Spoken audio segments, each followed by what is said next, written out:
Welcome to Roll Out the Scrolls, where we explore the Bible's timeless stories and teachings. Join us as we unpack biblical truth and discover how these ancient words speak to us today. Let's roll.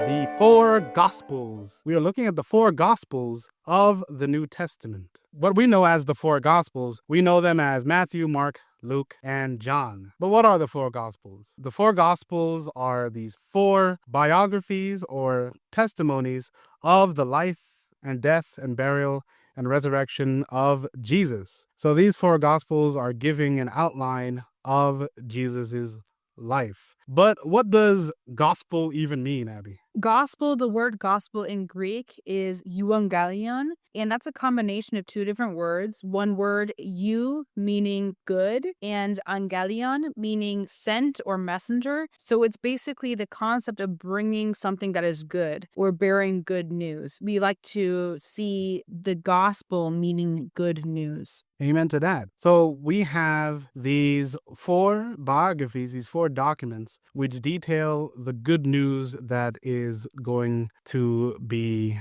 given to the rest of the world. Now, one major thing is that whenever it comes to a covenant, covenants always have documents with them. If you look back in the first covenant that God makes, or the first official covenant that God makes through Moses and the children of Israel, you have the first 5 books of the Old Testament, which we went over. So with the covenant, there's always writing backed by that covenant. And that is what we get with the New Testament. The New Testament is, in a sense, a new covenant. And these first 4 books are the new sets of writings that back and support that covenant. Looking at the Gospels, in our Bibles, especially in our current canon, we have the first 4 Gospels in order of Matthew, Mark, Luke, and John. However, we're going to go through those Gospels in the chronological order, in the order that they came to us, or in the order that they were written. And the first Gospel that we have is the Gospel of Mark.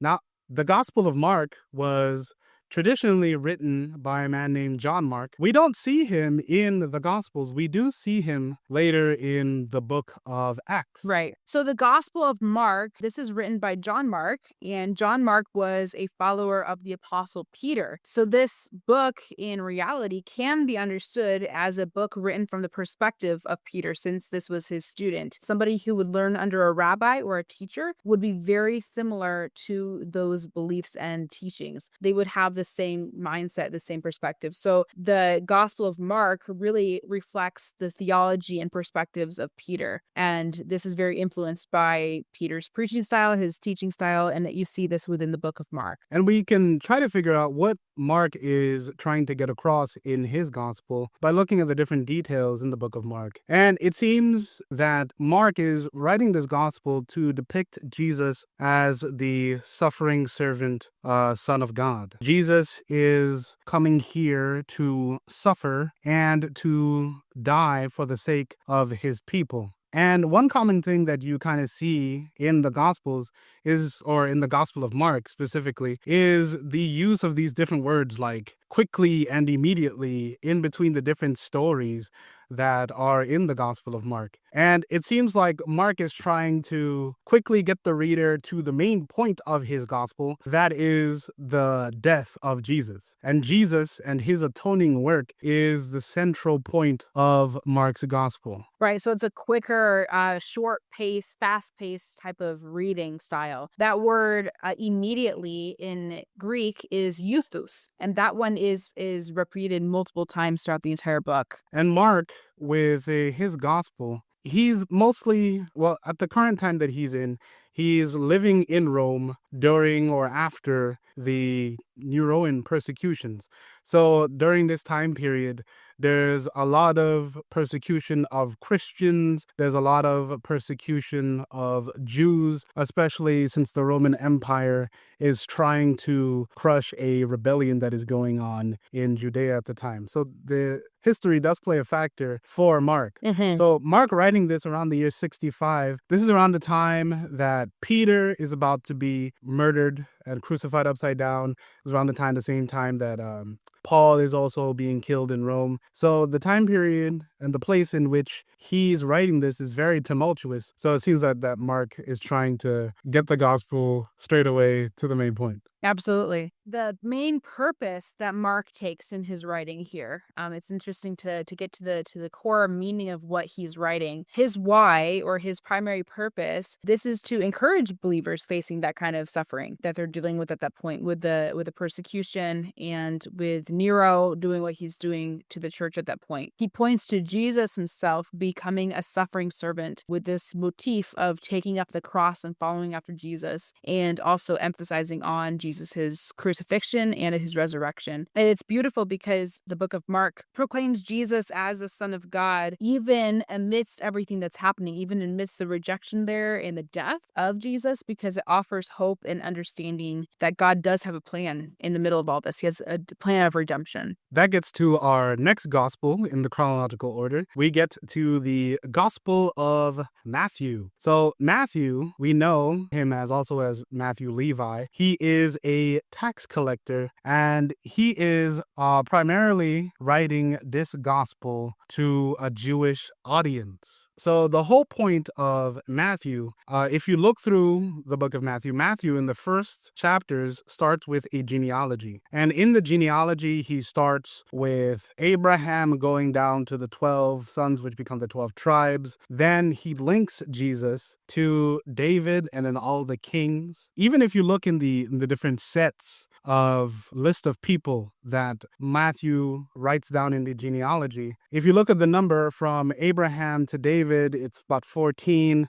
And then from David to the exile, it's about 14. Right. And then from the exile to the birth of Jesus, you have 14 generations. So it's 14, 14, 14. And the in the Jewish tradition, they have like a thing called the gematria, which is like a number system in which 14 is David. So 14, 14, 14, the whole number system that they have, the number 14 points to David. If you're a person who's Jewish and you're reading this, you're like, oh, okay, I know what Matthew's doing. You also see a tie into prophecy. Matthew emphasizes how Jesus is fulfilling prophecy in his birth, in his life, in the different teachings that he does in his ministry. And then Matthew also emphasizes that Jesus is kind of a new Moses. If you look at the Sermon on the Mount situation, Jesus expounds and expands the law in the same way that Moses was on the mountain giving the law. Jesus is on a mountain expounding and expanding on the law. His whole thing here is that Jesus is new Moses or a greater Moses. Yeah, there's a lot of comparisons and contrasts between the life of Jesus and that of Moses.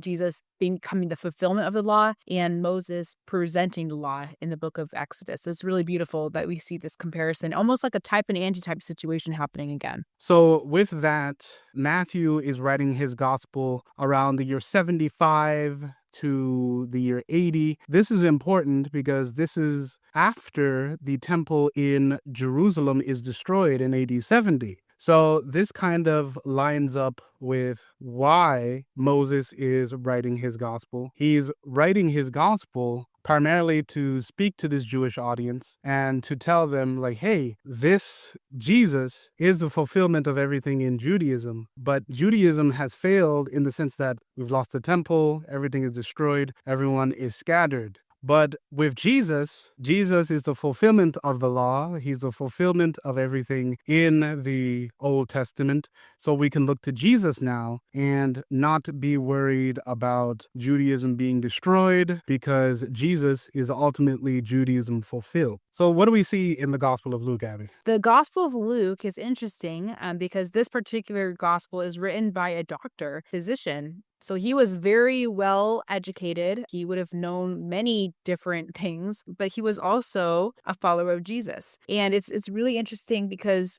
he not only followed Jesus, but he followed the Apostle Paul. He clearly is a detailed historian in his Gospel and Acts as well. He's another author of the book of Acts. He mentions different historical figures and events that happened. So he very much is tied to history. He ties things to history. In the book of Luke, we have the census, where Herod puts out a census for everybody to be taxed and go back to their, their places of home, of birth, and that's where we get Jesus's origin story there. That is Luke. Luke brings up those key historical points, and he really focuses on detail. If you see the book of Luke, it's very detailed. It's very specific. It's very detailed. Yes, and when we're looking at the book of Luke, Luke also mentions different sets of parables and stories, which highly emphasize the different teachings that Jesus is trying to get across. But mostly in the book of Luke, Luke is showing this through stories and not through just long prologues or speeches. You mostly get the teachings through the different stories that Jesus gives. And with Luke, we also see this in Matthew. Luke uses the Gospel of Mark and the Gospel of Matthew as source material in whatever he's talking about. If you've ever picked up the Gospels, have you ever seen or read through the Gospels, and you're like, why are these stories repeating? That's on purpose, because they're using each other as sources. So they know to get the story right. Because Luke, especially, he in his prologue says that he's trying to compile an eyewitness account. He's not just making this up from any personal memory. He's getting eyewitness accounts, putting them together, and trying to document them and then give them to the people. So that kind of shows more so the trustworthiness of these gospels, because they're not just compiled or thought out by one person, but they're compared and contrasted and proven to be accurate. And with Luke, he actually does the investigative work. He probably goes on, talks to, he's following Paul. He obviously has interacted with the other disciples, because we see in the book of Acts that he goes to the Jerusalem council with Paul, probably meets up with the other 12, probably sits down with them, probably is wondering, hey, what's the story? Give me the story here. Probably interviews Jesus' brothers so he can get the nativity story. If Mary's still alive, he could interview Mary and get the nativity story. So he's doing investigative work. Luke is trying to really establish Christianity as a historically based religion, not a religion based off of myths like the Greek and Egyptian religion. Absolutely. So that gets to why Luke writes this gospel. Why does he even write this gospel? Yeah. So his main purpose is to provide some researched accounts of Jesus's life. As we just talked about, he focused a lot on research. He focused a lot on these detailed descriptions, not just simple descriptions. We talked about Mark being very concise, but Luke really took his time to flesh out details. And so his purpose was to do that primarily for a Gentile audience. And Gentile just means that they were not Jewish-born citizens. This would mean Greek-speaking people, so people who were not speaking Hebrew at that point. So Luke's goal is to assure his readers that the Christian message is reliable, and he demonstrates that Christianity is legit. It's real, and this can be a faith that can be universal and not just a Jewish thing. It's not exclusive, and Luke is trying to tell everybody and show others that Jesus's message is for every single person, regardless of their background. Luke himself was a Gentile, so he was showing that Jesus's gospel is for the Gentile and not just the Jew. So that gets to our fourth gospel. The fourth gospel in this chronology is the Gospel of John. Now, John, this gospel was written by the beloved disciple, one of the original 12 disciples of Jesus. What John is trying to get across here in his gospel is emphasizing Jesus's pre-existence and his divinity. If you look in the first chapter and in the first verse, you have in the beginning was the Word, and the Word was with God, and the Word was God. So John is trying to emphasize here the Word, in the Greek, the Logos. Jesus is the Word, the Logos, and he is God. So it's emphasizing the divine nature of Christ. Now, the other Gospels, Matthew, Mark, and Luke, do emphasize the divine nature of Christ in different ways. That is one thing that you'll see in all these four Gospels. They all are generally saying the same thing, but they're saying it in different ways that will bring you to the same point. John just lays it out on the table. He's like, hey, Jesus is God. No ifs, ands, or buts. Mm-hmm. Other things that John does is John kind of doesn't really dwell in parables and stories as much. He has stories, of course, but he mostly displays what Jesus teaches in these long dialogues with different sets of people, either the Pharisees or with different leaders or with the Romans and different things like that. Jesus is depicted as more of a person who lays out his teachings and his theology in these long speeches. This is why when new Christians begin reading the Bible, it's really important or even encouraged for them to start in the book of John, because John outlines a lot of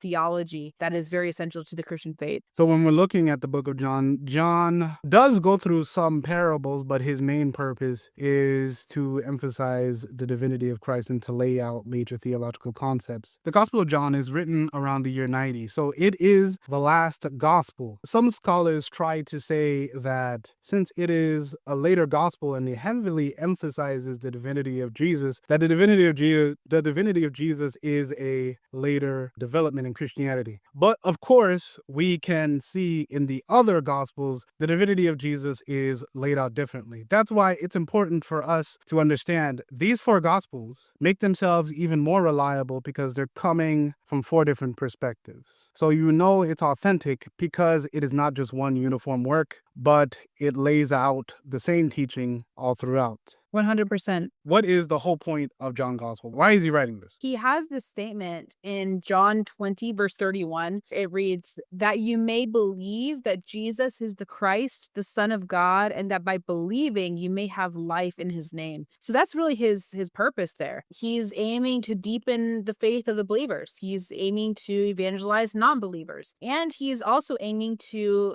provide a counter argument for some early false teachings and heresies about Christology or Jesus's nature. So he's really trying to undo some of the lies that are already spoken about of Christians at that time and to really emphasize that Jesus is God. Yes, amen to that. With that, we get to understanding all these four gospels have many similarities among them. All four gospels are pretty much trying to get to the point of the good news. The good news that God is solving the problem of sin and evil by sending his son into the world to save the world from sin and from evil. Another thing is that Jesus is proclaiming a kingdom in that God is taking back what is rightfully his and is establishing a new set of people to join in what he is creating, to join into a new good world and bringing humanity back from its broken state into a good and beautiful state. All four gospels have certain core events that they all have in common. All four gospels mention the baptism of Jesus by John the Baptist. All four gospels have the death, burial, and resurrection of Jesus. All four gospels have, for example, the story of the feeding of the 5,000. All four gospels have that similarity among them. But there is one major difference among the four gospels. What is that major difference, Abby? Yeah, so the main difference between four gospels is this concept of synoptic. Or synopticism. The word synoptic, it comes from two different words in Greek. Again, syn meaning together. Think of the word synonym. You have two words that mean the same thing. They can go hand in hand together. And then you have opsis, which think of like optical. It's like looking through something, right? Syn means together and opsis means view. So synoptic means seeing together or having a common view. There are three gospels that fit into that they kind of have a common view. They kind of see together on different points and even in their chronologies and the way that they're presented. Three of those are Matthew, Mark, and Luke. Those three have a similar style. They have different times. There's a word for word, same rendering when it comes to comparing between the three of them because ultimately they have the common source material. So there's going to be some similarities between that. There's also some unique material in each of those gospels, but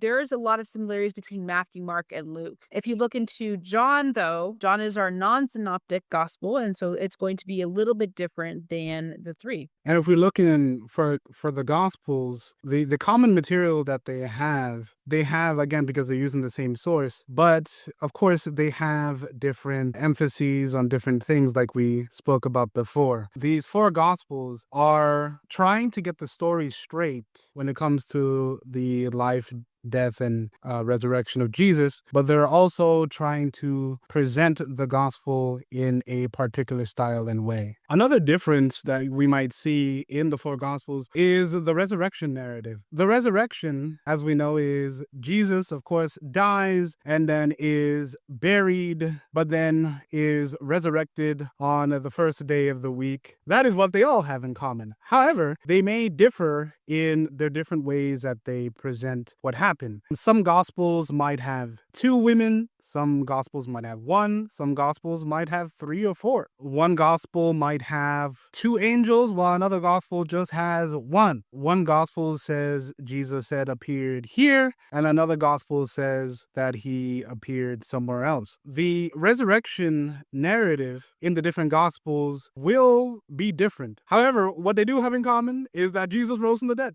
So that's the main thing. Absolutely. Yeah. The core principle has not changed. Yes, the core principle has not changed. As for any situation, if you've ever been in a situation, Abby, where you have a situation happen and you're telling someone the story and then someone else tells the same story but slightly different, it's not like the story didn't happen. The story happened, but people might have a different view or perspective or might highlight different points according to their perspective. Think about a crime scene situation where people are asked to witness. Oftentimes, different things stand out to different people. Color of the shirt someone's wearing might pass somebody, but the color of the car might stand out to them instead. It doesn't mean that any of the details have changed. It just means certain things stand out to certain people. Those are the four Gospels: Matthew, Mark, Luke, and John. These four Gospels are trying to give a testimony and a biography of the life of Jesus. Later in other episodes, we'll go over into specifics in each Gospel, but for now, that is all that we have for you. We hope you enjoyed this episode of Roll Out the Scrolls. Make sure to share and follow if you enjoyed this episode. Keep asking questions, seeking answers, and you'll find us here again, ready to roll out those scrolls.